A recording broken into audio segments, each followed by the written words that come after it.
मेरा बेटा 21 साल का है सर। उसे सिगरेट और का एडिक्शन है और मैंने काउंसलिंग से, प्यार से, परिवार से, रिहैबिलिटेशन से कोशिश की पर असफल रही हूँ। और हम चाह रहे हैं कि बेटा ये जो नशे की हालत है इसको छोड़ करके साधारण होश की हालत में आ जाए। यही हम चाह रहे हैं, हमारा बेटा भी वैसा ही हो जाए जैसे सब लोग हैं दुनिया के। नॉर्मल काइंड ऑफ कॉन्शियसनेस, उसको हम कहते हैं होश। पर ये जो साधारण होश है ये इतनी ही प्यारी और आनंदप्रद स्थिति होती तो इतने सारे लोग नशा कर क्यों रहे होते। अगर हमारे होश की स्थिति वाकई बहुत अच्छी है, लाभदायक है, तो कोई नशे में वापस जाएगा क्यों जाएगा। ये जो पैसे की अंधाधुंध दौड़ है, प्लेसमेंट, ये नशा कैसे नहीं है बताओ ना।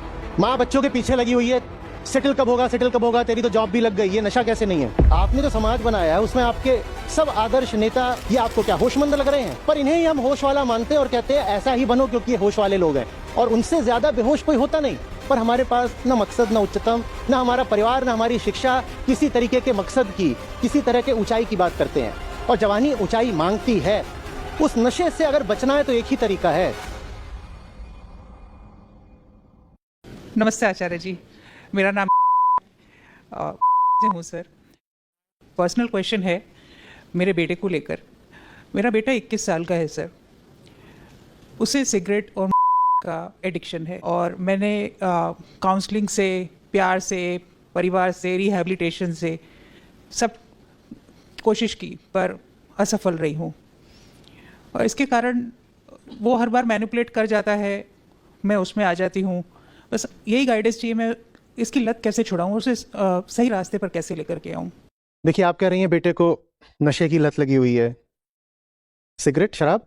नहीं, शराब नहीं सर। बेटे को नशे की लत लगी हुई है, लत छुड़वानी है, नशा छुड़वाना है। बैठे। आपके सवाल में एक मान्यता, एक assumption है कि दो स्थितियां होती हैं और दो ही स्थितियां होती हैं जिनमें से एक स्थिति दूसरे से बेहतर है। और एक स्थिति तो वो है जिसमें बेटा अक्सर चला जाता है, नशे की स्थिति। और दूसरी स्थिति वो है जिसे हम आमतौर पर होश की स्थिति कहते हैं। होश माने क्या? जो आम आदमी की चेतना की साधारण स्थिति होती है उसको हम होश बोल देते हैं, यही ना। जैसे हम लोग यहाँ सब बैठे हुए हैं तो हम कहेंगे हम होश में बैठे हुए हैं। हम कहेंगे हम यहाँ पर सब बैठे हुए हैं तो हमने थोड़ी कोई नशा कर रखा है, तो हम सब होश में हैं। सड़क पर बाहर आप जाएंगे, लोग चल रहे हैं, आप कहेंगे ये होश की स्थिति है ना। लोग रेस्टोरेंट में बैठे हैं, खाना खा रहे हैं, कोई अपने दफ्तर में काम कर रहा है, कोई अपनी दुकान पर माल बेच रहा है, इसको हम कहते हैं कि ये सब होश की स्थिति में हो रहा है, होश की स्थिति में। ठीक है, साथ चल रहे हैं। हम चाहते हैं कि नशे की स्थिति में ना रहे, हम होश की स्थिति में आ जाए। और होश की स्थिति की हमारी परिभाषा है जिस स्थिति में आम आदमी की चेतना आमतौर पर रहती है, वो होश है। उसे हम होश कहते हैं, उसे हम होश कहते हैं। और उस चेतना से हट करके जब कोई इंटॉक्सिकेंट मादक द्रव्य ले लेता है तो हम कहते हैं कि ये जो है ये नशा है, ये बेहोशी है। दुनिया भर में इतनी बड़ी समस्या है ये नशा, हर तरीके से समस्या है। अर्थशास्त्री बोलते हैं इससे जीडीपी का नुकसान होता है, समाजशास्त्री बोलते हैं इससे समाज में दरार पड़ती है, परिवार खराब होते हैं, सड़कों पे दुर्घटनाएं होती हैं। जितने तरीके के नुकसान गिनाए जा सकते हैं, गिनाए जा सकते हैं, गिना दीजिए। लेकिन फिर भी बहुत बहुत सारे लोग हैं जो साधारण होश की अपेक्षा नशे को बेहतर मानते हैं। क्यों? बहुत बहुत सारे लोग हैं जो साधारण होश की अपेक्षा नशे को बेहतर मानते हैं। क्यों? और हम चाह रहे हैं कि बेटा ये जो नशे की हालत है इसको छोड़ करके साधारण होश की हालत में आ जाए। यही हम चाह रहे हैं, यही चाह रहे हैं ना, हमारा बेटा भी वैसा ही हो जाए जैसे सब लोग हैं दुनिया के। नॉर्मल काइंड ऑफ कॉन्शियसनेस, उसको हम कहते हैं होश। पर ये जो साधारण होश है ये इतनी ही प्यारी और आनंदप्रद स्थिति होती तो इतने सारे लोग नशा कर क्यों रहे होते। क्योंकि कोई भी अपने आप को जानते बूझते दुख नहीं देना चाहता। मनुष्य आनंद धर्मा है, सब जीव भी सुख ही चाहते हैं। यहां तक कि पेड़ पौधे भी, अब हम जानते हैं बहुत अच्छे से कि आप उनकी ओर बढ़ें उनको काटने तोड़ने के लिए तो वो भी घबराते हैं। पेड़ पौधे भी, दुख किसी को नहीं चाहिए, सुख सबको ही चाहिए। जब सुख सबको ही चाहिए और अगर साधारण होश की स्थिति बहुत अच्छी ही स्थिति है तो इतने लोग फिर नशा करते क्यों? इसलिए करते हैं क्योंकि जिसको हम साधारण होश बोलते हैं ना उसमें ही खोट है। जिसको हम साधारण होश बोलते हैं और वो जो होश है, जो सब सोच कॉन्शियसनेस की साधारण स्थिति, वो निर्माण है शरीर का और समाज की ताकतों का। समाज की ताकतों में सब आ जाता है, इतिहास आ जाता है, राजनीति आ जाती है, धर्म आ जाता है, अर्थव्यवस्था आ जाती है, संस्कार आ जाते हैं, सब आ जाता है। वो सब जब मिलते जुलते हैं तो उससे परिभाषित हो जाता है कि साधारण होश माने क्या। और जो साधारण होश की हालत है ना, बहुत अच्छी होती नहीं है। और इसीलिए जब आप नशे से किसी को वापस लाना चाहते हो साधारण होश में, तो आप उसका रिहेबिलिटेशन वगैरह कितना भी करवा लो, आप उसको वापस लाते हो, आप आते हो वापस नशे में चला जाता है। फिर हम कहते हैं उसको लत लग गई है। लेकिन मैं तो एक बहुत साधारण मासूम सा सवाल पूछ रहा हूं, अगर हमारे होश की स्थिति वाकई बहुत अच्छी है, लाभदायक है, तो कोई नशे में वापस जाएगा क्यों? क्यों जाएगा? कोई भी अच्छी चीज को छोड़ करके गड़बड़ हालत में जाना चाहता है क्या? कोई नहीं जाना चाहता। तो हम जिसको सामान्यतया होश कहते हैं, क्यों ना पहले उसकी जांच पड़ताल करें, क्योंकि यह होश कोई आसमान से नहीं उतरा है। जिसको हम कहते हैं नॉर्मल कॉन्शियसनेस, वो एक बनाई हुई चीज है, वो एक कंस्ट्रक्ट है, जिसको अर्थव्यवस्था ने बनाया है, जिसको तमाम तरह की विचारधाराओं ने बनाया है, जिसको लोकधर्म ने बनाया है। और आपसे कहा जाता है कि ये सब चीजें हैं और तुम इनको मानोगे तो तुम होशमंद कहलाओगे। और कोई अगर उसमें चैन ना पाए तो वो क्या करे? साधारण होश की जो हालत है, अगर वो बिल्कुल बुझी राख जैसी हो, जिसके नीचे थोड़ी बहुत जो आग है वो भी दब जाती है, समाप्त हो जाती है, तो क्योंकि आमतौर पर नशे की शुरुआत जवानी में ही होती है और जवानी दहकना चाहती है। और आपने जिसको कहा है होशमंद होना, उसमें दहकने के लिए कोई जगह है नहीं। आप चाहते हो वो आग होने से पहले राख हो जाए, और वो राख ना होना चाहे तो अब उसे कोई बहुत ऊंचा अच्छा तरीका तो मिल नहीं रहा है। जीवन दर्शन उसने जाना नहीं है, विश्व का उत्कृष्ट बोध साहित्य उसने पढ़ा नहीं है, पर उसको यह दिखाई दे रहा है कि दुनिया, परिवार, समाज मुझसे जो कराना चाहते हैं, मैं वैसा नहीं रहना चाहता। ये एक तरीके से चाहते हैं कि मैं सोचूं, मैं वैसे नहीं सोचना चाहता। तो ले दे करके वो एक रास्ता चुन लेता है, ऐसा रास्ता जो बहुत गलत, बहुत खतरनाक भी हो सकता है, पर मरता क्या ना करता, वो यही रास्ता चुन लेता है। वो रास्ता है नशे का। जो हमारी साधारण स्थिति है होश की, चेतना की, कॉन्शियसनेस की, अगर वो वाकई बहुत आकर्षक होती तो कोई नशे की ओर नहीं जाता। पहले हमें ये देखना होगा ना कि हमने हमने अपनी दुनिया रची कैसी है एक नए बच्चे के लिए जो कुछ सालों में युवा हो जाता है। क्योंकि कोई बच्चा नशा करता वो तो नहीं पैदा होता कि पैदा हुआ है और फू। जरूर उसके जीवन के अनुभव ही होते हैं जो उससे कहते हैं वैसे तो नहीं रहना है जैसे सब लोग रहते हैं। वो कहता है कि अगर ये सब होशमंद है मेरे आसपास वाले, तो बेहोशी बेहतर है, मैं बेहोश होना पसंद करूंगा।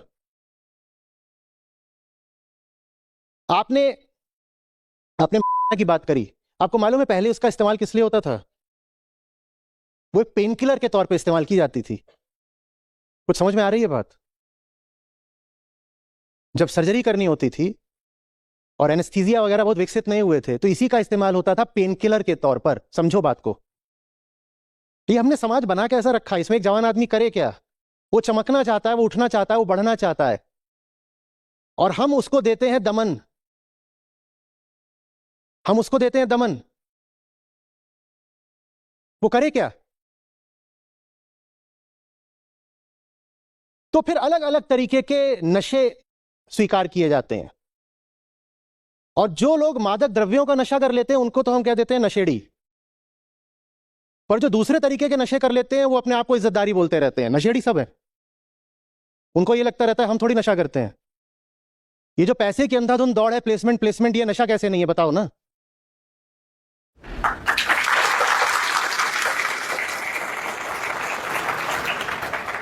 मां बच्चों के पीछे लगी हुई है, सेटल कब होगा, सेटल कब होगा, तेरी तो जॉब भी लग गई, ये नशा कैसे नहीं है? मां को नशेड़ी क्यों ना बोलें?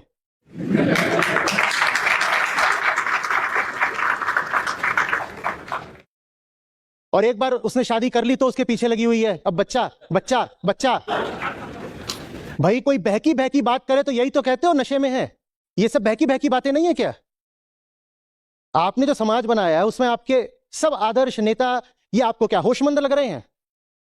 पर इन्हें ही हम होश वाला मानते हैं और कहते हैं ऐसा ही बनो क्योंकि ये होश वाले लोग हैं। और उनसे ज्यादा बेहोश कोई होता नहीं। आप इलेक्शन मैनिफेस्टो पढ़िए, चुनाव आता है, इलेक्शन मैनिफेस्टो रहते हैं, किसी इलेक्शन मैनिफेस्टो में क्लाइमेट चेंज का नाम नहीं है। और हम कहते हैं ये बड़े बड़े नेता हैं, उन्हीं में से सब आपके विधायक बनेंगे, सांसद बनेंगे, फिर मंत्री बनेंगे, मुख्यमंत्री बनेंगे, प्रधानमंत्री बनेंगे, और ये क्लाइमेट चेंज का नाम नहीं ले रहे। इससे बड़ी कोई बेहोशी हो सकती है? हो सकती है? तो जो साधारण होश की अवस्था है ना, वो है ही इतनी गड़बड़ कि उससे बचने के लिए हर आदमी कोई ना कोई नशा करता है।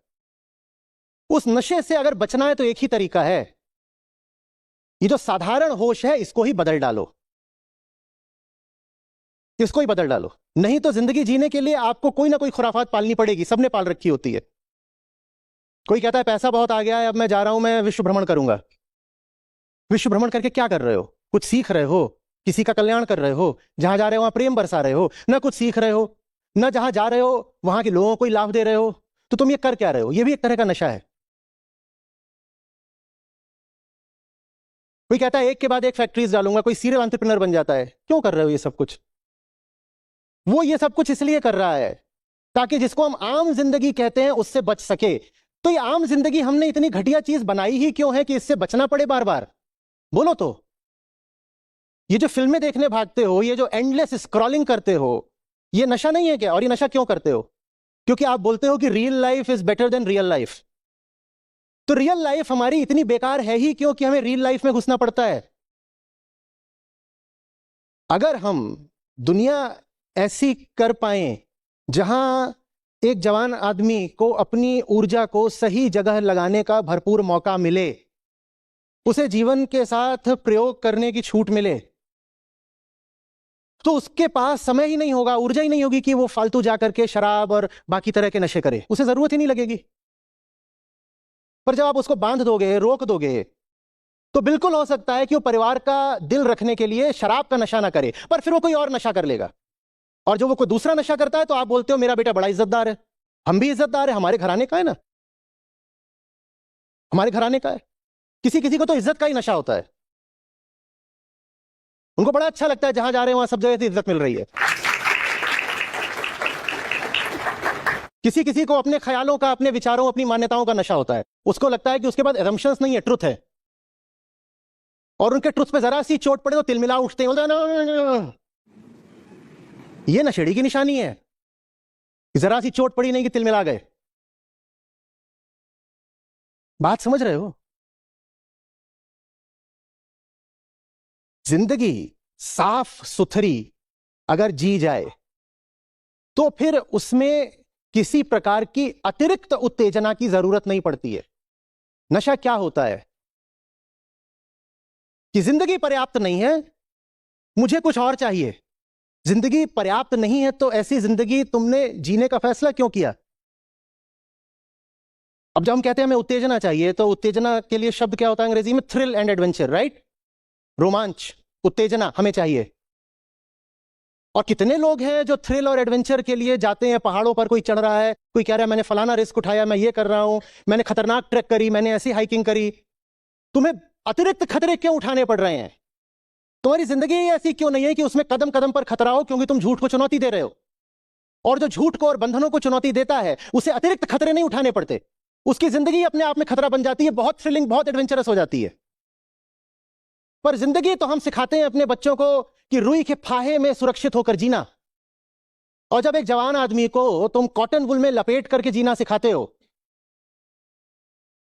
तो फिर कहां से उसके पास रोमांच होगा? और जवानी तो रोमांच मांगती है, खतरा मांगती है।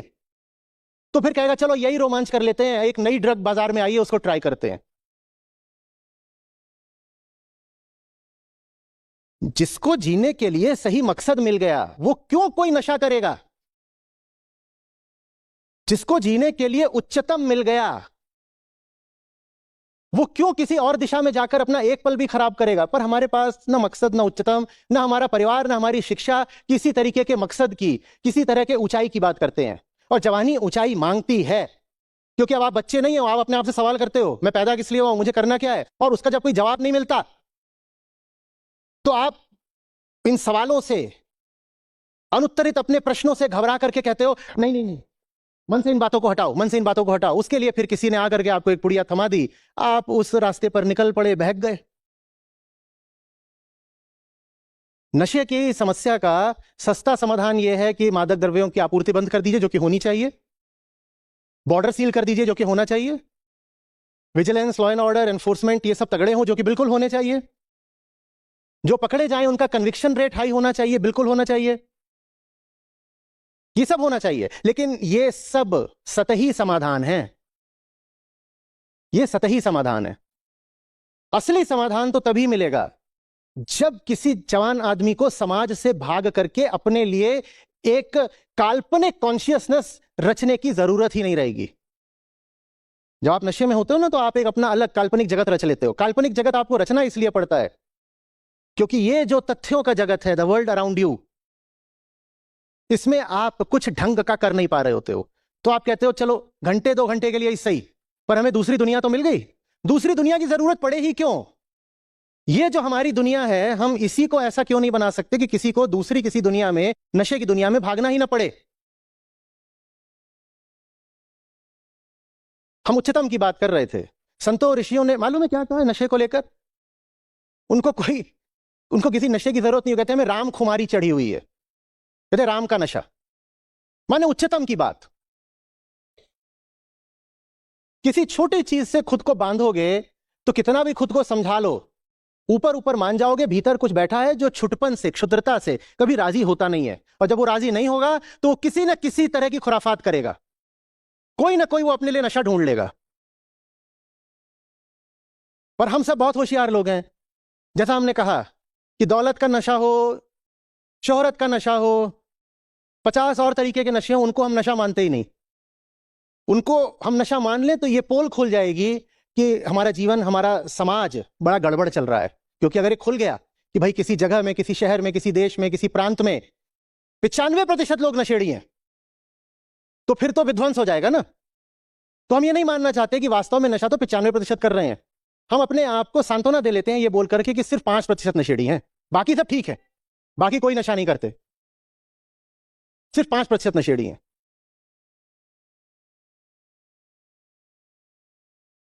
संत कबीर कहते हैं जो सर से ना उतरे माया कहिए सोए। जिसके दिमाग में अगर कोई चीज चढ़ के बैठ रही है उसको भी माया ही मानो, माने नशा ही मानो।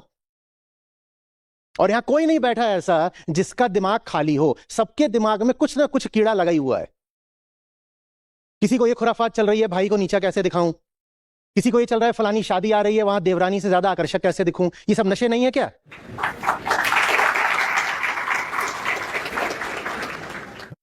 भाई नशे की क्या निशानी होती है? दिमाग बिल्कुल, क्या बोलते हो, आउट हो गया। और जिसके दिमाग में उटपटांग चल ही रही है उसका दिमाग आउट नहीं हुआ है क्या? भले ही उसने ना या कोई और नशा ना करा हो। बोलिए ऑफिस पॉलिटिक्स में किस तरीके से मैं गुप्ता हूं खन्ना का पत्ता कैसे काटना है, और वो दिन रात इसी खुरपेंच में लगा हुआ है कि खन्ना का पत्ता कैसे काट दूं। और ज्ञानियों ने हमसे कहा है माया माया सब कहे माया लखे न कोय, जो सर से ना उतरे माया कहिए सोए। दिमाग में बहुत कोई छोटी पेटी क्षुद्र चीज लगातार चल रही है, वो नशा कैसे नहीं है? हाँ, वो नशा ऐसा नहीं है जो रोड एक्सीडेंट करा दे, वो नशा ऐसा भी नहीं है जो आपकी किडनी खराब कर देगा या कि आपका आपका आपका दिमाग खराब कर देगा। वो नशा ऐसा नहीं, पर नशा तो है। भले ही वो आपको शारीरिक रूप से बहुत क्षति नहीं देता, पर नशा तो है। और ये कहना भी पूरी तरह ठीक नहीं कि शारीरिक रूप से क्षति नहीं देता। दिमाग में उल्टी पुल्टी धारणाएं, कल्पनाएं, अंधविश्वास बना के जो हम चलते रहते हैं, उससे उल्टी पुल्टी चिंताएं भी तो होती हैं। और जो चिंताएं होती हैं वही फिर क्या रक्तचाप और मधुमेह का कारण नहीं बनती? तो शरीर हर तरह के नशे से खराब होता है। ये जो होती हैं कार्डियक डिजीजेस, ये तो अब हम जानते हैं, सर्वविदित है कि लाइफस्टाइल डिजीजेस होती हैं। आप बैठे हुए हैं और बैठे बैठे आप सोच रहे हैं लड़की की शादी करनी है, दहेज कहां से जुगाड़ना है, सरकारी नौकरी किसकी लग गई, कब निकलने वाला है यूपीएससी का रिजल्ट, वहां के लड़कों को जाकर के मैं कैसे फंसाऊंगा, ये क्या करना है वो और ये सब आप कर रहे हैं। आपका बीपी बढ़ता जा रहा है। हम क्यों ना माने कि अभी आप बैठ के नशा ही कर रहे हो, बस बोतल दिखाई नहीं दे रही है।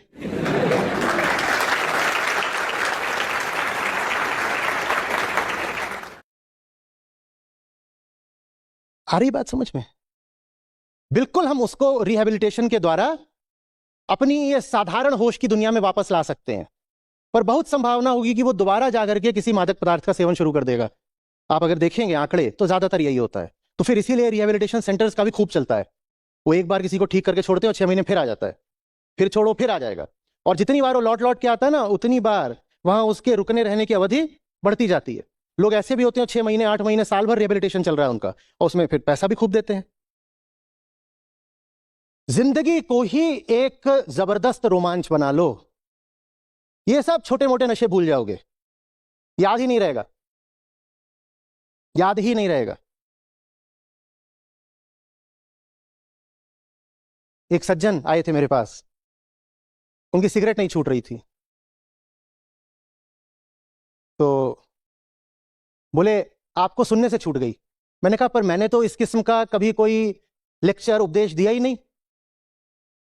आमतौर पर ये सब बातें ना मुझसे किसी ने पूछी है ना मैंने करी है कि सिगरेट कैसे छोड़नी है, तो आपकी सिगरेट छूट कैसे गई?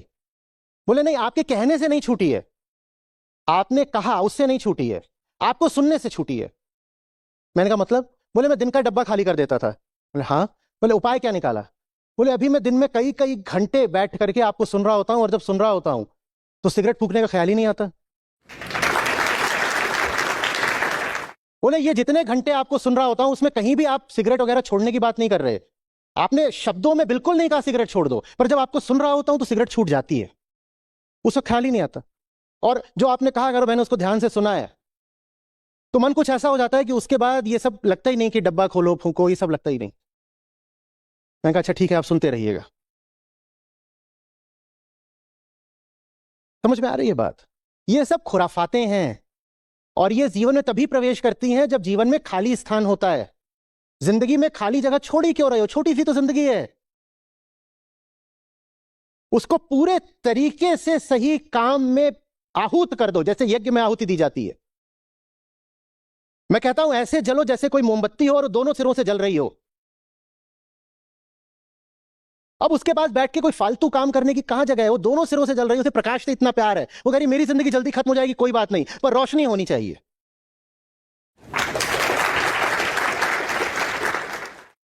अब तुम थोड़ी कहोगे कि काम धंधा बंद करो, अब 2 घंटे यारों के साथ बोतल खोलने का समय आ गया है।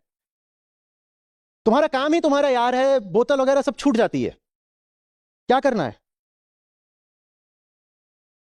और आपने कोशिश करके नहीं छोड़ा, वो छूट गई। कुछ इतना अच्छा, इतना सुंदर, इतना आवश्यक मिल गया कि भले ही सोचा भी अच्छा आज तो पीना है, आज बोतल खोलनी, भले ही सोच के भी रखा था, भूल गए। क्या पीना छूट गया? नहीं, भूल गए, भूल गए। कुछ दूसरी चीज है जो बहुत जरूरी मिल गई।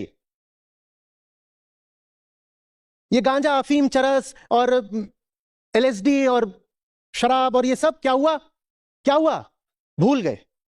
पुराना स्टॉक बहुत पड़ा हुआ है हॉस्टल में, घर में, जहां कहीं भी रहते हैं, पर उसको उठाना भूल गए। ये हो जाता है। और जब ऐसे छूटता है ना कि कोशिश कर करके नहीं छोड़ा, वो छूट गया, it dropped, it just dropped, मुझे पता भी नहीं चला और छूट गया, तब समझो कि सचमुच छूटा है। पर सचमुच तभी छूटेगा जब पहले जीवन को एक सार्थक अर्थ दोगे, और जीवन को सार्थक अर्थ आप मान्यताओं पर और रूढ़ियों पर चलकर कभी भी नहीं दे पाओगे। एक आदमी जो गलत नौकरी करके बैठा हुआ है, बहुत संभावना ये नशा करेगा। एक आदमी जो गलत शादी करके बैठा हुआ है, बहुत संभावना ये नशा करेगा। समझ में आ रही है बात? एक जवान आदमी जो ऐसे घर में है जहां लगातार उस पर दबाव बनाया जा रहा है, नहीं नहीं नहीं तू ये पढ़ाई मत कर, तू वो वाला कोर्स कर, उसमें प्लेसमेंट पैकेज वगैरह बेहतर लगता है, बहुत संभावना ये नशा करेगा। और जिसके पास साफ सुथरी सही जिंदगी है, वो सही जिंदगी ही अपने आप में इतना बड़ा संघर्ष होती है कि आप और कुछ नहीं मांगते। बहुतों के मन में ख्याल आ रहा होगा पर मेरी तो नौकरी भी गलत है, शादी भी गलत है, पर मैं तो नशा नहीं करता। तो हमने कहा था ना कि नशा सिर्फ वही थोड़ी होता है जो मुंह से किया जाए। 100 तरह के नशे होते हैं, आप दूसरे तरह का नशा करते होंगे, आप इज्जतदार नशा करते होंगे। पर जो सुबह से शाम तक ऐसी जिंदगी जी रहा है जिसमें सच्चाई का गला घोंटा जा रहा है, वो उस जिंदगी को बर्दाश्त कैसे करेगा? उसे उस जिंदगी से थोड़ी देर के लिए, टेम्पोरेरीली हटने के लिए कोई ना कोई नशा चाहिए होता है, तो फिर वो करता है। और एक दूसरे आदमी को भी सोच लो, उसकी साधारण होश की जिंदगी इतनी प्यारी है कि उससे बर्दाश्त नहीं होता कि होश एक पल को भी खोए। एक दूसरा आदमी ऐसा भी हो सकता है। एक लेखक है, वो लिख रहा है और पूरे होश में लिख रहा है, और आपने जाकर के उसको शराब पिला दी, और वो कह रहा है कि अब मेरे अक्षर कांप रहे हैं, अब सही शब्द पकड़ में नहीं आ रहा है, अब मेरे मुहावरे ढीले पड़ रहे हैं। वो आदमी कहेगा दोबारा मत पिला देना, मुझे मेरे काम से प्यार है और ये जो तुमने अभी मुझे पिला दी ना, इसकी वजह से मेरे प्यार में बाधा पड़ती है, दोबारा पिला मत देना मुझे। हमारे पास क्या कुछ ऐसा है जिससे हमें इतना प्यार हो कि उससे हम 2 मिनट भी हटने को तैयार ना हो? हमारे पास आमतौर पर ऐसा कुछ होता नहीं। हो सकता है, पर व्यवस्था, रूढ़ियां, परंपरा, दूसरों की अपेक्षाएं और अपनी अंधता, इनके चलते हम उसको दबा देते हैं। पैदा तो सब प्रेमी होते हैं, पर प्रेम को दबा देते हैं, और उसको दबाओगे तो तमाम तरह के रोग पैदा होंगे, जिसमें से नशा एक रोग है। समझ में आ रही है बात? मैं बहुत जोर दे करके आप लोगों से बोलना चाहता हूं, क्योंकि बहुत जल्दी आपकी जिंदगी में ये दोनों चीजें आने वाली हैं, नौकरी और परिवार दोनों, और ये दोनों नशे के सबसे बड़े कारण हैं। बहुत सारी तो नौकरियां ऐसी होती हैं चल नहीं सकती हैं बिना नशे के, जानते हैं आप? वहां पियो पिलाओ नहीं तो डील्स नहीं होती, वहां अगर पियो पिलाओ नहीं तो डील्स नहीं होती। लेविश कॉर्पोरेट पार्टीज होती हैं इन्वेस्टमेंट बैंकिंग वगैरह में, और वहां आप बोल दो आई एम अ टीटोटलर, मैं कर ही नहीं सकता चीयर्स, तो आपसे बात ही नहीं करेगा कोई। बहुत लोग सिर्फ पैसे के लिए ऐसे अपने बॉस वगैरह को बर्दाश्त करते हैं कि भीतर से घायल हो जाते हैं, और फिर वो कहते हैं गम गलत करने के लिए थोड़ी पी लेते हैं। और परिवार का तो कहना ही क्या, गलत लड़की मिल गई, गलत लड़का मिल गया, नौकरी से तो फिर भी जल्दी से आप इस्तीफा दे सकते हो, शादी से थोड़ी इस्तीफा दे दोगे जल्दी। भारत में तो पता भी चल जाए कि शादी बिल्कुल गलत हो गई है तो संबंध विच्छेद को मानते हैं महापाप। माने एक गलती कर दी है अगर, तो उसको जिंदगी भर ढो भी। और लड़कियों के लिए तो और मुश्किल है, सिर्फ यही नहीं होता कि शादी हो गई है, अगर गर्भ हो गया और फिर बच्चा हो गया तो मामला पूरा ही रिवर्सिबल हो गया, और ये सब आपकी जिंदगी में अब आएगा अगले कुछ सालों में।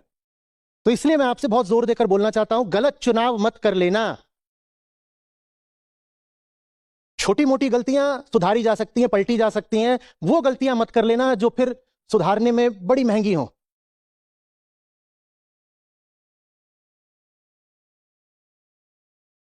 इधर उधर जाकर के व्यर्थ में, कोई दहेज के लिए शादी कर रहा है, कोई माँ बाप के दबाव में शादी कर रहा है, कोई जाति देख के शादी कर रहा है, कोई कह रहा है बाकी सब ठीक है पर अभी धर्म फंस रहा है मेरा जाकर के, कोई सिर्फ सेक्सी फिगर देखकर शादी कर रहा है, और उसके बाद फिर तुम नशे खानों में पाए जाओ तो तुम ही जिम्मेदार हो। मैं आपसे बोल तो रहा हूं, पर मुझे पता है मेरे बोलने के बाद भी पर अपनी ओर से जितनी कोशिश कर सकता हूं बचाने की कर रहा हूं। कोशिश तो 20 साल से कर रहा हूं, 22-24 साल से कर रहा हूं, और यह भी देखा है कि जिनको बचाने की कोशिश की थी वो मेरी आंखों के सामने ही कैसे बर्बाद हुए। तो इसीलिए हर बीतते साल के साथ और ज्यादा जोर लगाकर, दृढ़ता से, इंटेंसिटी से कोशिश करता हूं। हालांकि नतीजा ज्यादातर यही निकलता है, पर शायद कुछ लोग बच जाते होंगे। मैं अपने आप को क्यों इतना हतोत्साहित करूं? क्या पता 2-4 बच जाएं, क्या पता।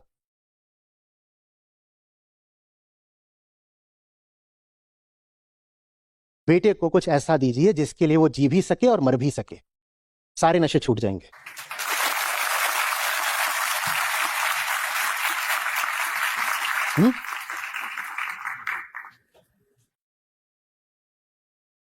और आप न दे पा रहे हो तो कम से कम उसे मौका दीजिए कि वो खुद खोजे, न दबाव डालिए, न हड़बड़ी करिए, ठीक है? Good evening, sir. Sir, I am Satvik Upadhyay. I am currently pursuing BTech in Electrical Engineering from MNIT Bhopal. Sir, हम अपने माँ बाप से दूर इधर रह रहे हैं। ऐसे कई लोग होते हैं जो हमारे जीवन में अशांति पैदा करते हैं, मतलब हमारी शांति भंग कर देते हैं। लेकिन जब भी हम उनका साथ नहीं छोड़ पाते हैं, हम उन्हें जब भी अपना मान के रखते हैं, हम जब भी उनके साथ जुड़े रहते हैं, जबकि वो कंटिन्यूसली हमारे जीवन में अशांति पैदा कर रहे हैं। तो ऐसा क्यों होता है सर? सवाल है कि बहुत लोग होते हैं जो जीवन को अशांत कर देते हैं, लेकिन फिर भी हम उनका साथ तो छोड़ नहीं पाते। तो ऐसा क्यों होता है? तो जिंदगी में लोग होते हैं जिनके साथ पता है कि ये आएंगे तो शांति ही खराब करेंगे, विचलन, विक्षेप, डिस्टरबेंस पैदा करेंगे, पता है, लेकिन उसके बाद भी उन्हें छोड़ नहीं पाते, और उन्हें हम बार बार मौका देते रहते हैं कि फिर से आओ और प्रश्नकर्ता ने डिस्टरबेंस की तो बात करी, पर डी से ही एक और शब्द है जिसको बिल्कुल छुपा गए, डिजायर। आपको शांति से होगा थोड़ा बहुत प्रेम, आपको कामना से बहुत ज्यादा लगाव है। आपने मूल्य शांति की अपेक्षा कामना को दे रखा है। और ये जो आदमी है ना, जो आके आपकी शांति भंग करता है, ये कहीं ना कहीं आपकी कामना पूरी कर रहा है, वरना कोई ऐसे आदमी को जिंदगी में आने नहीं देगा। भाई मुझे पता है कोई मेरा नुकसान करता है, फिर भी मैं उसे बार बार आने देता हूं, तो जरूर कहीं चोरी छुपे लुक छुप के मैं उससे कुछ फायदा भी पा रहा हूं। नुकसान क्या कर रहा है ये तो मैं प्रकट कर देता हूं, फायदा क्या है ये मैं साफ छुपा गया। फायदा यह कि वो इंसान आपकी कामना पूर्ति का विषय है, और कामना पूर्ति के लिए आपको अपनी शांति बेचनी पड़े तो आप स्वीकार कर लेते हो। आप कहते हो कामना पूरी होनी चाहिए भैया, सुख मिलना चाहिए, मौज आनी चाहिए, भले ही पल दो पल की। उसके बाद अगर घंटों तक हफ्तों तक भी तिलमिलाते रहो, बेचैन रहो, तो कोई बात नहीं, 2 पल तो मज्जा आया ना। हाँ, पर जब तिलमिलाने के हफ्ते आते हैं तो कहते हो अरे बड़ा गलत हो गया, हम तो नहीं चाहते थे कि बेचैनी मिले, हम तो दुख नहीं चाहते थे, और ये आदमी है इसका पता है दुख देता है, फिर भी हमने इसको आने दिया। ये घटना अकस्मात नहीं थी, संयोग नहीं है, इसके पीछे एक नियम है, सिद्धांत है। और सिद्धांत यह है कि तुम्हारी जिंदगी में वही होगा जिसको तुम मूल्य देते हो।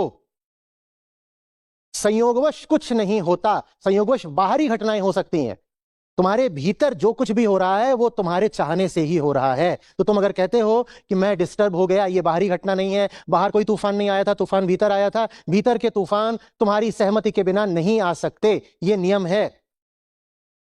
बाहर कुछ भी होता रहे, भीतर जो हो रहा है उसमें तुम्हारी अनुमति सहमति शामिल है।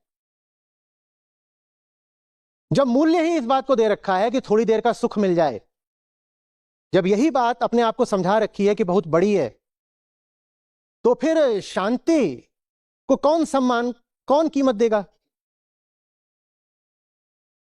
और ये मुझे कैसे पता कि थोड़ी देर का सुख बड़ी बात होती है? मुझे कैसे पता कि कामना पूर्ति का बड़ा महत्व है? वो मुझे व्यवस्था ने, फिल्मों ने, शिक्षा ने, मेरे दोस्तों ने, परिवार ने, संस्कार ने, समाज ने सिखाया। क्योंकि यहां तो सब कुछ ही शांति के लिए नहीं है, किसके लिए है? सुख के लिए है। और जो आदमी सुख को शांति से ज्यादा महत्व देता है, उसे सुख तो कभी मिलता ही नहीं, वो शांति से भी हाथ धो बैठता है। आप जाते हो, आपके बड़े बूढ़े आपको आशीर्वाद भी क्या देते हैं? सदा शांत रहो। क्या बोलते हैं? सदा प्रसन्न रहो, सुखी रहो, फूलो फलो, फूलो फलो। और फूलो फलो ही नहीं होता भाई, दूधो नहाओ, पूतो फलो। ये हमें शांति का संस्कार दिया जा रहा है क्या? नहीं, क्योंकि जो लोक धर्म है ना, लोक धर्म, लोक संस्कृति, पॉप कल्चर, पॉप रिलीजन, जिसका आम आदमी व्यवहार करता है, जिसको हम मानते हैं कि यही तो धर्म है, वो पूरे तरीके से कामना पर आश्रित है। जिसको हम अपना कल्चर और रिलीजन बोलते हैं, उसके केंद्र में डिजायर बैठी है। इसीलिए आप उन जगहों पर बहुत जाते हो, आपने देखा होगा, किसी जगह के बारे में बात हो जाए, वहां मनोकामनाएं पूरी होती हैं, खट से भीड़ लग जाती है ना। हाँ, मनोकामना। किसी भी जगह का हमें अगर महात्म्य बताना होता है कि ये बड़ी बढ़िया जगह है आध्यात्मिक दृष्टि से, तो कहते हैं अरे वहां जो जो गए उन्होंने जो मांगा मिल गया, सारी इच्छाएं पूरी होती हैं फलानी जगह जाकर के। तो हमें जो संस्कार ही मिले हैं ना, वो इच्छा पूर्ति के मिले हैं। किसी तरह जो चीज हम चाहते हैं वो मिल जाए बस। तो जो तुम चाहते हो मिल जाता है, उसको सुख बोलते हैं। शांति सबसे ऊंची बात है, और शांति के लिए जो कीमत अदा करनी पड़े कर देनी चाहिए। ये हमें सिखाया कब गया? तो पहली बात तो हमने ये देखा कि अगर हमें चैन की जगह बेचैनी पसंद होती है, तो उसका कारण यह है कि हम खुद बेचैनी को मूल्य देते हैं, कोई बाहरी बात नहीं है। और दूसरी बात हम ये देख रहे हैं कि ये जो मूल्य हम कह रहे हैं कि हम देते हैं, ये मूल्य भी हमारा नहीं है, हमें सिखा दिया गया है। हमें सिखा दिया गया है। आप किसी को बधाई कब देते हो? जब उसे बहुत शांत पाते हो। कभी हुआ है ऐसा, कोई सामने से चला आ रहा, आप उसको देखो और कहो बधाई हो? आप कितने शांत हैं? हाँ, किसी के यहां नई गाड़ी आ जाए तो आप बधाई देने पहुंच जाओगे। क्या? कंजम्पशन की चीज, भोग की चीज। भाई हम जिंदगी को बिल्कुल धरातल पर आकर परखना चाहते हैं। किसी के अगर बच्चा हो जाए, बच्चा भी नहीं, पुत्र रत्न, तो उसको बधाई देने पहुंच जाओगे। भाई किसी के नहीं बच्चा, उसकी जिंदगी बहुत शांत चल रही है, तो बधाई देने जाते हो? बधाई हो। आप बख्श दिए गए। चाहते हो क्या बधाई देने?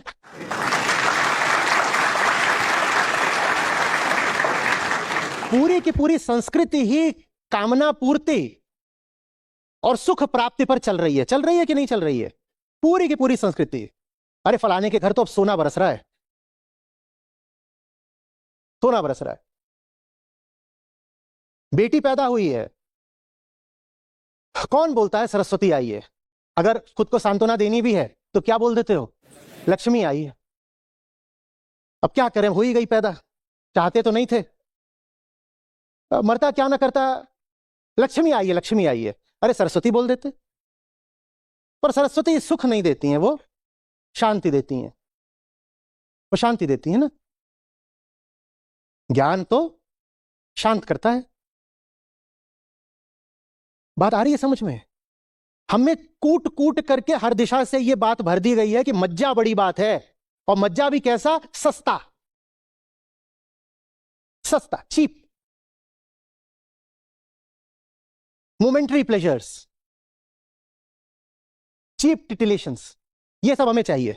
और ये जब मिलता है तो फिर हम उससे इनकार करने की हालत में रह ही नहीं जाते, क्योंकि हमने इस मूल्य को स्वीकार कर लिया, आत्मसात कर लिया है। क्या? कि मज्जा तो बड़ी बात होती है। लोग अपनी इंस्टाग्राम डीपी वगैरह लाते हैं, फेसबुक प्रोफाइल लगाते हैं, वो अपने शांति के क्षणों की लगाते हैं क्या?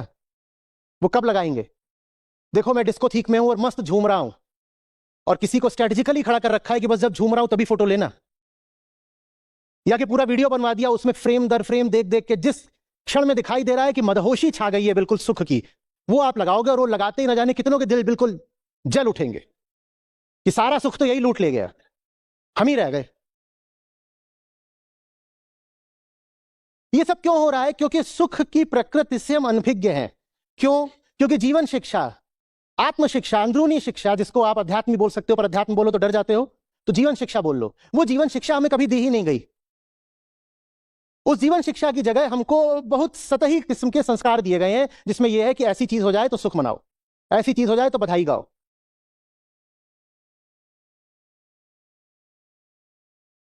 सुख की हमारी चाह ऐसी है कि कोई डायबिटिक भी आ जाए तो बधाई देने के लिए हम उसको मिठाई ही खिला दें।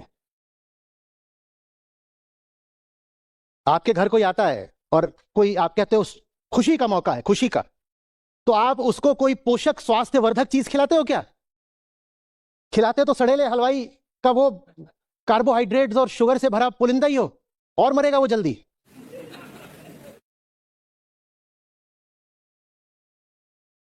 सुख,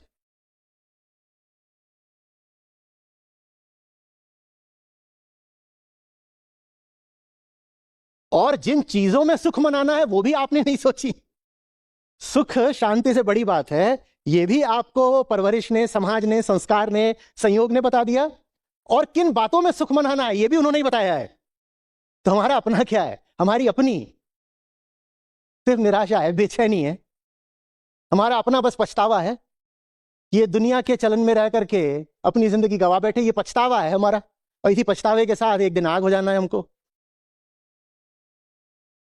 आपको यह भी कैसे पता कौन सी बात को सुख मानना है? अच्छा बताओ, कौन सी बात को सुख की घटना मानना है, आपको यह भी कैसे पता? यह भी दूसरों ने बता दिया है, ये भी दूसरों ने बता दिया है, हमें नहीं पता। इसीलिए तो एक समाज में एक बात को माना जाता है कि ये खुशी की बात है, दूसरे समाज में बिल्कुल उससे विपरीत चीज को माना जा सकता है खुशी की बात है।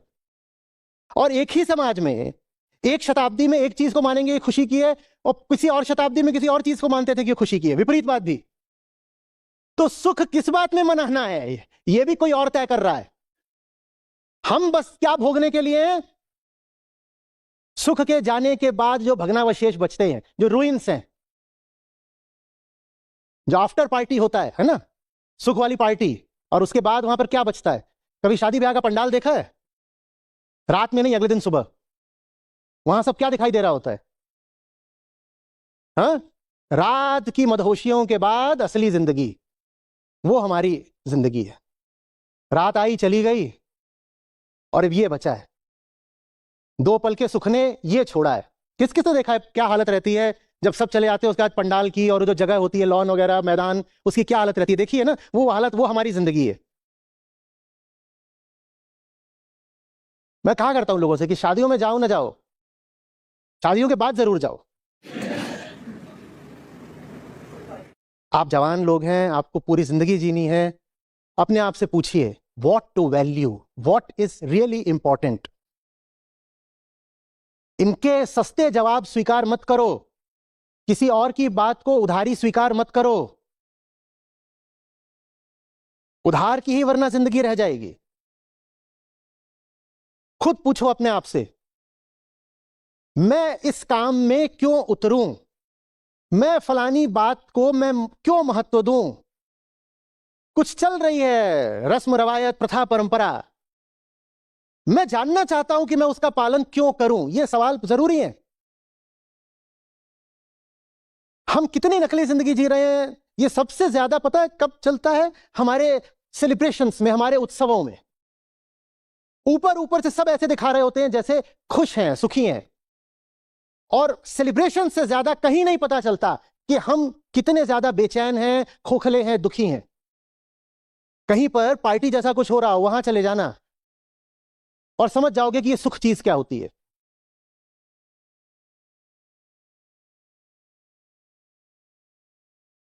हुआ था मेरे साथ एक बार, आपकी उम्र का था, उससे भी जरा सा पहले की ही बात है। तो भाई सच्चिदानंद घन हम कहते हैं, भीतरी बात असली बात, आनंद को हम कहते हैं स्वभाव है, आनंद सबको चाहिए।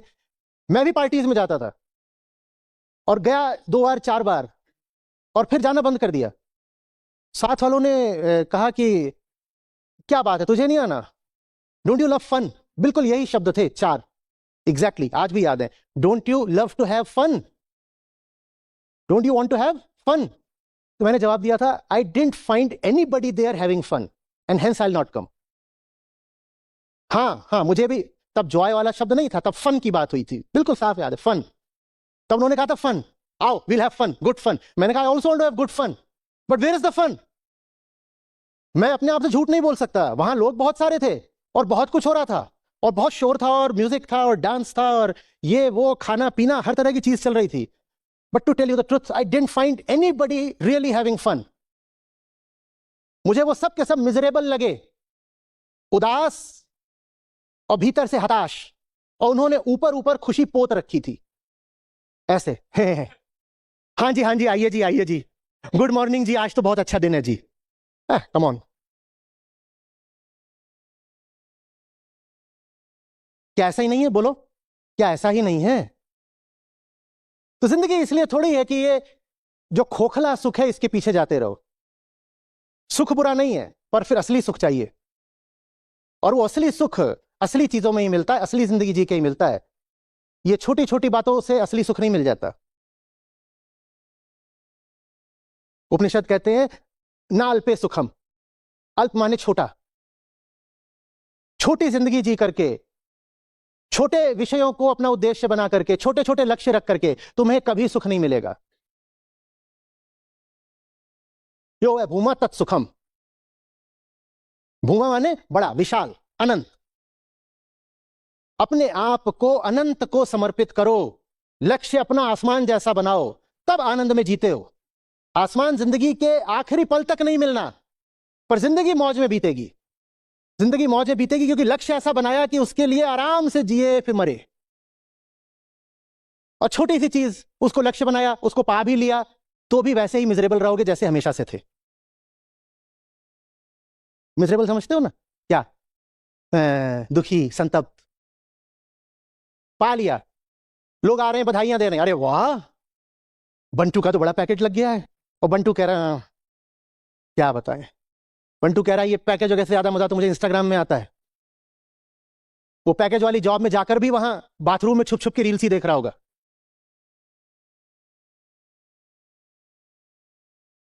आपको पता है ना, ये बहुत बड़ी बड़ी कंपनियां हैं जिन्होंने अब ये करा है कि लेबोरेटरीज में, माने शौचालयों में, वो ब्लॉकर्स लगाते हैं। कौन से ब्लॉकर्स? कि वहां पर नेट नहीं चल सकता। और ये मैं बिल्कुल कई फॉर्च्यून 500 कंपनीज हैं उनकी बात कर रहा हूं। बेंगलोर में भी ऐसा खूब हो रहा है। अब वो इतना पैसा दे रहे हैं और वो कहते हैं इतनी बड़ी बड़ी बातें, ये वो ऐसा वैसा, टॉप की जॉब, बढ़िया लड़की मिलेगी, दहेज अच्छा मिलेगा, इधर उधर प्रेस्टीज, 50 बातें। पर वो जो लड़का ही नहीं, 35-35 साल के मैनेजर हैं, वो भाग के जा रहे हैं वहां पर, बंद कर रहे हैं अंदर, कमोड के ऊपर बैठ जाते हैं और वहां क्या कर रहे हैं, स्क्रॉलिंग कर रहे हैं और करते ही जा रहे हैं, करते ही जा रहे हैं। हार कर ये करना पड़ा कि यहाँ पर जो है आपका वाईफाई चलेगा ही नहीं, नेट ब्लॉक करो। ये होता है जब आप छोटी चीज को लक्ष्य बनाते हो, वो मिल भी जाती है तो भी भीतर छटपटाहट बनी रहती है और आप फिर टुच्चे कामों पर अपनी भड़ास निकालते हो।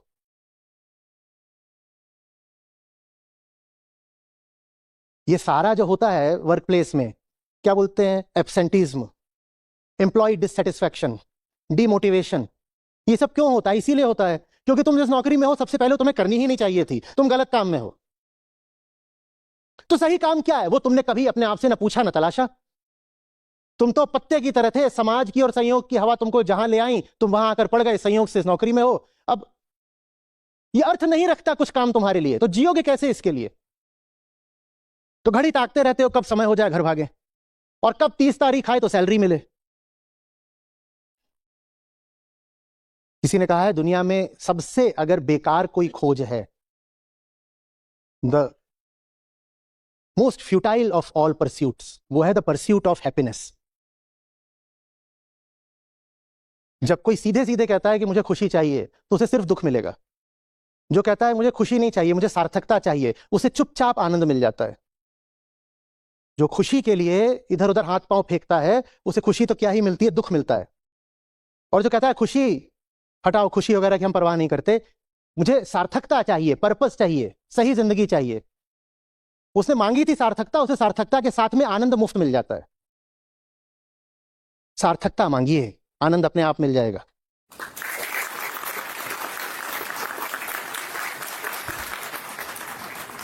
नमस्कार आचार्य जी, मेरा क्वेश्चन इसी से रिलेटेड था। जैसे आपने अभी बोला कि गोल्स अपने आसमान को इतना अपन को करना चाहिए, तो जब गोल्स अपने बड़े होते तो उतनी अपनी एक्सपेक्टेशन होती हैं, तो एक्सपेक्टेशन जैसे ही हैं, अगर उस हिसाब से अपन अब वो चीज़ अचीव नहीं कर पा रहे या फिर उसके लिए अपन डेली उतनी मेहनत नहीं कर पा रहे उस फुल एफिशिएंसी से, तो उससे अपन फ्रस्ट्रेटेड या फिर डिसहार्टेंड कैसे नहीं हो? और अगर हमें इतना एक्सपेक्ट नहीं करना चाहिए तो उस लिमिट में कैसे एक्सपेक्ट करें? बेटा, एक्सपेक्टेशन तो अपने हाथ का खिलौना होती है। तुम तय कर सकते हो मुझे इतना करना है, मुझे इतना नहीं करना है। ये बात एक्सपेक्टेशन की नहीं होती है, और बात यूं ही कोई ऊंचा गोल बना लेने की नहीं होती है। वो जो गोल है ना, वो 2 तरह की समझदारी से निकलना चाहिए, 2 काइंड्स ऑफ अवेयरनेस। पहला, मैं कौन हूं, मैं फंसा कहां पर हुआ हूं, और दूसरा, ये काम तो मैं जो भी करूंगा दुनिया में ही करूंगा ना, तो दुनिया की आज की हालत क्या है और दुनिया की जरूरत क्या है। और जब इन दोनों बातों को एक साथ देखते हुए आप एक काम में उतरते हो, तो उसके बाद बात एक्सपेक्टेशन की नहीं, इमर्शन की हो जाती है। क्योंकि मैं काम में यूं ही नहीं उतरा हूं, मैं जानता हूं कि कुछ जरूरी है इसलिए कर रहा हूं। मैं जानता हूं मैं जो काम कर रहा हूं वो आज दुनिया के लिए बहुत जरूरी है, और मैं जानता हूं मैं जो काम कर रहा हूं वो मैं ना करूं तो मैं भी नहीं जी पाऊंगा, मैं इसलिए उसमें उतरा हूं। अब इसमें उम्मीद की या डेडलाइन की या रोज कितना काम करना, ऐसी कोई बात नहीं होती है। आपका कोई बहुत प्यारा दोस्त है, वो अस्पताल में भर्ती है, तो डॉक्टर ने कहा फलानी चीज़ है, जल्दी से ले आओ, जल्दी से जल्दी ऑपरेशन करना है। तो उसमें आप एक्सपेक्टेशन थोड़ी रखेंगे कि मैं जाऊंगा आऊंगा तो कम से कम जो एवरेज स्पीड है वो 80 की निकलनी चाहिए, 80 kmph, ये एक्सपेक्टेशन थोड़ी रखोगे। आप तो वास्तव में डैशबोर्ड को, स्पीडोमीटर को देखोगे भी नहीं। जितना आपके बस में होगा आप उतनी तेजी से गाड़ी भगाओगे और उतनी तेजी से वापस लाओगे, बल्कि कोई पूछेगा कि एवरेज स्पीड कितनी रखी तो आपको पता भी नहीं होगा। जब सही फैसले लिए जाते हैं तो उसमें काम एक्सपेक्टेशन का मुंह देख के नहीं किया जाता, ना अपनी एक्सपेक्टेशन ना दूसरों की। फिर काम उतना हो जाता है जितने की तुम कभी एक्सपेक्टेशन कर भी नहीं सकते थे। असली काम की पहचान ही यही है कि वो तुम्हारे भीतर वो ताकत खड़ी कर देता है जितनी तुम्हें पता ही नहीं थी। छोटा काम करोगे ना तो उसके लिए ताकत भी छोटी ही चाहिए, और छोटे काम करते करते स्वयं से भी हमारी अपेक्षा, उम्मीद, एक्सपेक्टेशन क्या हो जाती है कि मैं तो इतना ही कर सकता हूं। तो एक्सपेक्टेशन रख करके बड़ा काम नहीं किया जाता, बड़ा काम बस किया जाता है और फिर तुम के देखते हो कि बाप रे बाप, मैं इतना कर गया, इतना तो मैं कभी कर भी नहीं सकता था, ये मैंने इतना किया है। तुम खुद हैरान रह जाओगे कि मुझसे इतना कैसे हो गया। अगर मैं अपने लिए कोई लक्ष्य, टारगेट, गोल, डेडलाइन बनाता, मैं तो भी इतना ना कर पाता। जितना मैं सोचता हूं कि करने के काबिल हूं, मैंने उससे कहीं ज्यादा कर दिया। वो हो गया क्योंकि जरूरी था। काम वो करो जो तुम्हारी समझ से निकला हो, काम वो करो जो दुनिया के लिए जरूरी हो। उसके बाद घंटे गिन के काम नहीं करोगे, उसके बाद अपनी थकान देखकर काम नहीं करोगे, उसके बाद काम जिंदगी बन जाता है। और ऊंची चीज तुम्हें मिले, उसके लिए जरूरी है पहले कि तुम ये स्वीकार तो करो कि ऊंचे संघर्षों में उतरना है। अर्जुन इतने दिनों से थे श्री कृष्ण के पास, कृष्ण उनके दोस्त की तरह रहते थे, संबंधी भी हैं और सखा भी हैं, रहते थे। कृष्ण मिले हुए थे अर्जुन को, गीता नहीं मिली अर्जुन को। गीता तभी मिली जब अर्जुन ने सबसे भयानक युद्ध में उतरना स्वीकार किया, तब मिलती है गीता। जो बात अर्जुन को पता चली वो कभी नहीं पता चलती अगर अर्जुन युद्ध से भाग गए होते। अर्जुन ने अपना ही जो प्रचंड रूप देखा, अर्जुन की अपनी उम्मीदों, एक्सपेक्टेशन से आगे का अर्जुन ने जो अपना योद्धा रूप देखा, वो अर्जुन खुद भी कभी नहीं देख पाते। गीता को अर्जुन कभी नहीं पाते अगर अर्जुन ने महाभारत का युद्ध स्वीकार नहीं किया होता और अर्जुन भागने को तैयार हो रहे थे। तो पहले जीवन में बड़े संघर्षों को आने तो दो। छोटी मोटी सुरक्षित जिंदगी जियोगे तो तुम्हें लगेगा कि तुम्हारी काबिलियत भी छोटी मोटी ही है। तुम्हारी बहुत बहुत बड़ी काबिलियत है, पर वो काबिलियत सक्रिय नहीं होगी, एक्टिवेट नहीं होगी अगर तुम जिंदगी में बड़ी चुनौती आने ही नहीं दोगे। अब तय कर रखा है जिंदगी में कि मच्छर ही मारने हैं, और बहुत लोग जिंदगी में सिर्फ मच्छर ही मारते हैं। और भीतर तुम्हारे एक टैंक बैठा हुआ है, तो उस टैंक का तुम्हें कभी पता लगेगा भी? क्योंकि मच्छर मारने के लिए टैंक की तो जरूरत होती नहीं ना। तो टैंक तुम्हारे भीतर पड़ा रह जाएगा, जंग खाता हुआ, और तुम कभी जान नहीं पाओगे कि कितनी ताकत तुम्हारे भीतर थी, क्योंकि तुमने चुना ही है कि जिंदगी में मच्छर मारने। बड़ा संघर्ष चुनो तो तुम्हें भी अचंभा हो जाएगा, मेरे पास टैंक भी है। हाँ, टैंक है तुम्हारे पास, पर वो तुमको उपलब्ध तभी होगा जब तुम पहले उतना बड़ा दुश्मन अपने सामने पाओगे। और हमारा यह है कि बड़ा दुश्मन हो तो हम लौट जाते हैं, चाटुकारिता करने लग जाते हैं, चरण वंदना करते हैं, कहते हैं इतना इनके पास बल है, इनसे पंगे थोड़े ही लेंगे। किसी के पास कितना भी बल हो, तुम्हारे पास उससे ज्यादा बल है, पर वो बल तुम्हें दिखाई नहीं देगा।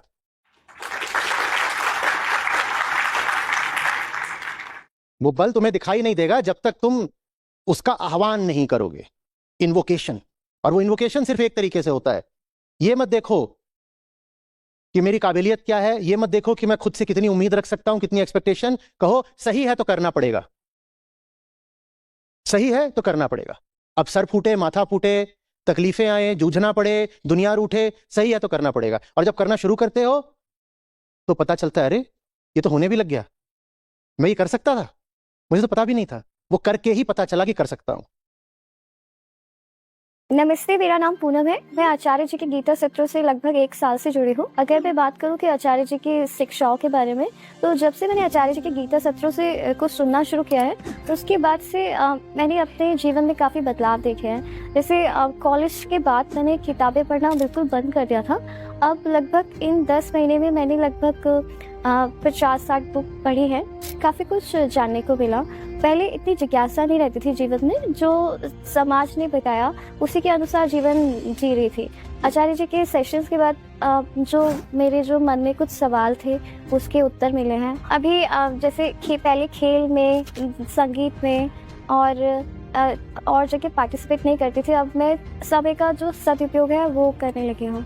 तो मैं सभी को सजेस्ट करूँगी आचार्य जी के गीता सत्रों से अवश्य जुड़े, आप भी अपने जीवन में बदलाव पाएंगे।